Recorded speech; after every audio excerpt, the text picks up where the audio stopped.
നിലവിൽ വന്ന ആദ്യ ബോർഡ് തീരുമാനം തന്നെ അനധികൃതമായിട്ട് ആരെങ്കിലും നിയമിച്ചിട്ടുണ്ടെങ്കിൽ അവരെ ഈ ബാങ്കിൽ വെക്കില്ല എന്നുള്ള തീരുമാനമെടുക്കും. ഞാൻ പറഞ്ഞു പിരിച്ചുവിടാനുള്ള തീരുമാനമെടുക്കും. പിന്നെ ബാക്കി നിങ്ങൾ കോടതിയിലോ എവിടെയോ പോകുന്നത് ഞങ്ങൾക്ക് പോകാം. പക്ഷേ എന്നെ സംബന്ധിച്ചിടത്തോളം ഇതിൻ്റെ അകത്തിൽ 1 രൂപയുടെ അഴിമതി നടത്തിയ ഒരാളെ കയറ്റി വെക്കാൻ പറ്റില്ല. പൂർണ്ണമായും യോഗ്യതയുടെ അടിസ്ഥാനത്തിൽ മാത്രമേ വരാൻ പറ്റൂ. അങ്ങനെ ആ പിരിച്ചു വിട്ടയിൽ 1-2 പേർക്ക് പൈസ തിരിച്ചു കൊടുത്തു, വ്യക്തമായ നിലപാടെടുത്തു. ആ നിലപാടെടുത്ത് പോകുമ്പോഴും പലരും പിൻവാതിലൂടെ നമ്മളെ സമീപിച്ചിരുന്നു. ഒരു കോംപ്രമൈസ് ഉണ്ട്. പക്ഷെ നമുക്കതിൻ്റെ ആവശ്യമില്ല. മാർക്സിസ്റ്റ് പാർട്ടി അടക്കം ഇതിൻ്റെ പിന്നിലുണ്ട്. ഈ അഴിമതി ആരോപണത്തിൻ്റെ പേരിൽ പാർട്ടി അന്ന് നിലപാടെടുത്ത ഡോക്ടർ സണ്ണി ചെയർമാനായിരുന്നു. ആ സണ്ണിയെയും അന്നത്തെ മറ്റൊരാളായിരുന്നു ഗോപിനാഥൻ. ഈ 2 പേരുടെ പേരിൽ നടപടിയെടുത്തു. ഈ സണ്ണീനെ പിന്നീട് ഈ ബോർഡ് രാജിവെക്കുന്നു. 10/6 ബോർഡ് രാജിവെക്കുന്നത്. 16/6 ഈ സണ്ണിയെ വീണ്ടും അഡ്മിനിസ്ട്രേറ്റീവ് കമ്മിറ്റിയുടെ കൺവീനറായിട്ട് ഇടതുപക്ഷ മുന്നണി ഗവൺമെൻറ്റാണ് കൊണ്ടുവരുന്നത്. അതിനുശേഷം കഴിഞ്ഞ 2023 9-ാം മാസം നടന്ന തെരഞ്ഞെടുപ്പിൽ, ഓഗസ്റ്റ് 9 നടന്ന തെരഞ്ഞെടുപ്പിൽ LDFിൻ്റെ സ്ഥാനാർത്ഥിയാക്കി വെക്കുന്നു. 13/11 ലാസ്റ്റ് ഗ്രേഡ് PTSനെ നിയമിക്കാനുള്ള ഉത്തരവിടുന്നത്. അത് വരുന്നത് 13/11 23/5 ആ ലിസ്റ്റ് ക്യാൻസൽ ചെയ്യുന്നു. അതേ ബോർഡ് തന്നെ പറയുന്നു 8 ദിവസത്തിന് ശേഷം അതേ ബോർഡ് വീണ്ടും നിയമനം നടത്തുന്നതിന് വേണ്ടി അപേക്ഷ ക്ഷണിക്കുന്നു. അപ്പോൾ ഇവിടെ വേക്കൻസി ഇല്ല എന്ന് പറഞ്ഞ് ലിസ്റ്റ് ക്യാൻസൽ ചെയ്യുന്നു. 8 ദിവസത്തിന് ശേഷം വീണ്ടും കൊണ്ടുവരുന്നു. ആ കക്ഷികളെ തന്നെ ഈ അഡ്മിനിസ്ട്രേറ്റീവ് കമ്മിറ്റിയുടെ കാലഘട്ടത്തിൽ വീണ്ടും 23/6 അവരെ എടുക്കും. അവർ വീണ്ടും എടുക്കുന്നു. അപ്പോൾ ഇതിൻ്റെ അകത്തിൽ മാർക്സിസ്റ്റ് പാർട്ടിക്ക് ഒഴിഞ്ഞു മാറാൻ പറ്റുമോ? രതീഷ് വാസുദേവനോട് വിശദാംശങ്ങളുമായി. രതീഷ്, അതീവ ഗുരുതരമായ വെളിപ്പെടുത്തലാണ്. ഈ അനധികൃത നിയമനം നടന്നു എന്ന് പറയുന്നത് ഇത്തരത്തിൽ നിലവിലെ ചെയർമാനാണ്. എന്തൊക്കെയാണ് വെളിപ്പെടുത്തൽ? ഇതിൽ 2 കാര്യമുണ്ട്. നിലവിലുള്ള കോൺഗ്രസ് നേതൃത്വവും ഒക്കെ ഇത്തരത്തിൽ അഴിമതി നടന്നിട്ടില്ല, ഇത്തരത്തിൽ പണമിടപാട് നടന്നിട്ടില്ല എന്ന് ആവർത്തിച്ച് പറഞ്ഞുകൊണ്ടിരിക്കുമ്പോഴാണ് നിലവിലെ UDF ഭരണസമിതിയുടെ ബാങ്കിന്റെ ചെയർമാനായിട്ടുള്ള TP രാജശേഖരൻ പറയുന്നത് അനധികൃത നിയമനം നടന്നിട്ടുണ്ട്, താനുൾപ്പെടെ അതിന് നടപടി എടുത്തിട്ടുണ്ട്, 5 പേരെ ഇത് സംബന്ധിച്ച് അന്ന് ആ വിഷയം വന്ന സമയത്ത് പുറത്താക്കിയിട്ടുണ്ട് എന്ന് പറയുന്നത്. ഇതോടെ ഈ കോൺഗ്രസ് നേതൃത്വത്തിന്റെ വാദം പൊടിയുന്നു. നിലവിൽ അത്തരത്തിൽ ഒരു കോഴ നിയമനം ഈ ബാങ്കിൽ നടന്നിട്ടില്ല എന്ന തരത്തിലുള്ള ആരോപണം അവർ നിഷേധിച്ച സാഹചര്യത്തിൽ ചെയർമാൻ തന്നെ പറയുന്നു അത്തരത്തിൽ നിയമനം നടന്നിട്ടുണ്ട്. 5 ആളുകളെ താൻ പുറത്താക്കി, തന്റെ നേതൃത്വത്തിൽ വന്ന ബോർഡ് പുറത്താക്കി എന്ന് പറയുമ്പോൾ കോൺഗ്രസ് നേതൃത്വം സ്വാഭാവികമായിട്ടും ഈ കാര്യത്തിൽ മറുപടി പറയുന്നത്. മറ്റൊന്ന്, CPM-നും ഇതിൽ പങ്കുണ്ടെന്ന വലിയ ആരോപണവുമായിട്ടാണ് ഇപ്പോഴത്തെ നിലവിൽ ചെയർമാൻ പറയുന്നത്.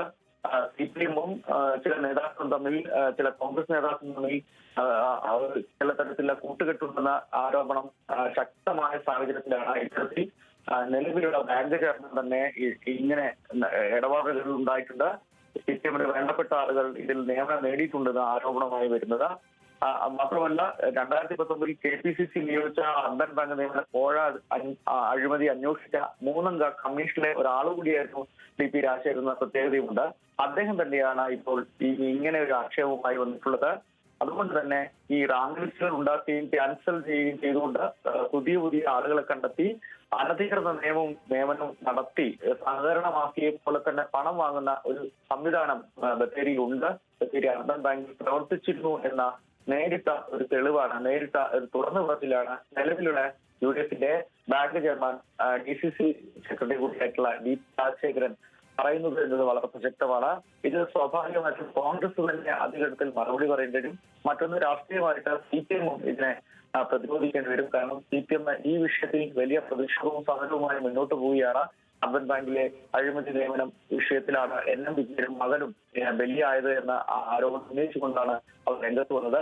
അപ്പോൾ BJP ഉൾപ്പെടെ സംഘങ്ങളും ഈ വിഷയത്തിൽ ഇടപെട്ടിട്ടുണ്ട്. അതുകൊണ്ട് തന്നെ ഇത് വലിയ രാഷ്ട്രീയ വിവാദങ്ങളിലേക്ക് വരുന്നതിൽ പോകും. CPM-ന് നേരിടുന്ന ആരോപണം CPM വലിയ രീതിയിൽ പ്രതിരോധിക്കേണ്ടി വരും.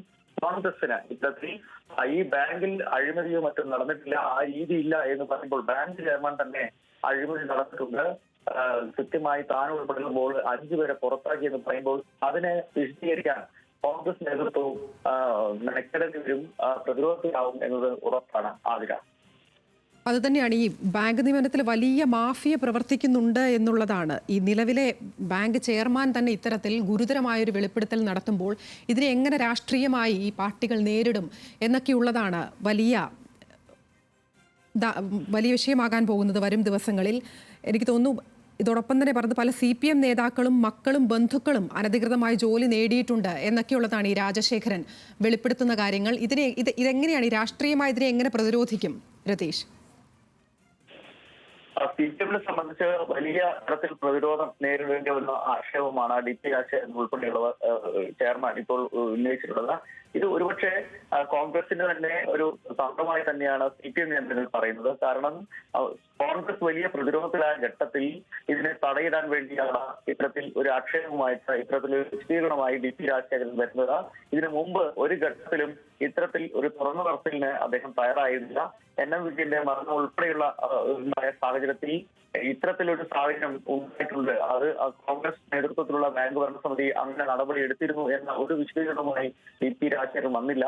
ഇത് ബോധപൂർവ്വം കോൺഗ്രസിനെതിരെ വലിയ രാഷ്ട്രീയ വിമർശനവുമായി ഈ വിഷയം നാട്ടിൽ വലിയ ജനകീയമായി ചർച്ച ചെയ്ത സാഹചര്യത്തിൽ CPM-നെ പ്രതിരോധത്തിലാക്കാൻ വേണ്ടി മാത്രമാണ് ഇത്തരത്തിൽ ഒരു ആക്ഷേപവുമായി DP രാജശേഖരൻ രംഗത്ത് വന്നതെന്നാണ് CPM കേന്ദ്രങ്ങളുടെ വിശദീകരണം. കാരണം CPM ഇത് വലിയ രാഷ്ട്രീയ പ്രതിരോധമായി കോൺഗ്രസിനെതിരെ എത്തിക്കൊണ്ടുവന്നിരുന്നു. MLA ഓഫീസ് മാർച്ച് നടത്തിയിരുന്നു. MLA രാജിവെക്കുക തുടങ്ങിയ കാര്യങ്ങൾ ഉന്നയിച്ചുകൊണ്ടാണ് CPM ഇപ്പോൾ സമരരംഗത്തുള്ളത്. അതുകൊണ്ട് തന്നെ ഈ CPM-ന്റെ ഈ സമര പ്രതിഷേധങ്ങളെ മുനിയൊഴിക്കുക എന്നത് ലക്ഷ്യം വെച്ചാണ് ഇപ്പോൾ DP രാജശേഖരൻ ഇത്തരൊരു പ്രസ്താവനയുമായി വന്നത് എന്നാണ് CPM കേന്ദ്രങ്ങൾ വിശദീകരിക്കുന്നത്. എന്തായാലും വരും ദിവസങ്ങളിൽ വലിയ രാഷ്ട്രീയ വിവാദങ്ങൾ ഇരു ചേരികളും ഉന്നയിക്കുമെന്ന് ഉറപ്പാണ്. കൂടുതൽ വെളിപ്പെടുത്തലുകൾ പുറത്തു വന്നുകൊണ്ടിരിക്കുന്ന സാഹചര്യമുണ്ട്. കൂടുതൽ പണം വാങ്ങിയ ആളുകൾ, കൂടുതൽ ആളുകൾ സെയിൽസുമായി ബന്ധപ്പെട്ട് ഇത്തരത്തിൽ പുറത്തേക്ക് പോകുന്ന സാഹചര്യമുണ്ട്. ഏതായാലും വലിയ വിവാദങ്ങളിലേക്ക് വരും ദിവസങ്ങളിൽ ഈ ആരോപണങ്ങൾ, പ്രത്യാരോപണങ്ങൾ വയനാട്ടിൽ ശക്തമാകുന്ന ഉറപ്പാണ്. ആദ്യം എന്തായാലും സുൽത്താൻ ബത്തേരി അർബൻ ബാങ്ക് നിയമനവുമായി ബന്ധപ്പെട്ടാണ് ഇപ്പോൾ ഇത്തരത്തിൽ ഗുരുതരമായ വെളിപ്പെടുത്തലുമായി നിലവിലത്തെ ചെയർമാൻ രംഗത്തെത്തിയിരിക്കുന്നത്. ബാങ്ക് നിയമനത്തിന് വലിയ മാഫിയ ഉണ്ട് എന്നൊക്കെയാണ് ചെയർമാൻ പറയുന്ന വിശദാംശങ്ങൾ നൽകുകയായിരുന്നു രതീഷ് വാസുദേവൻ.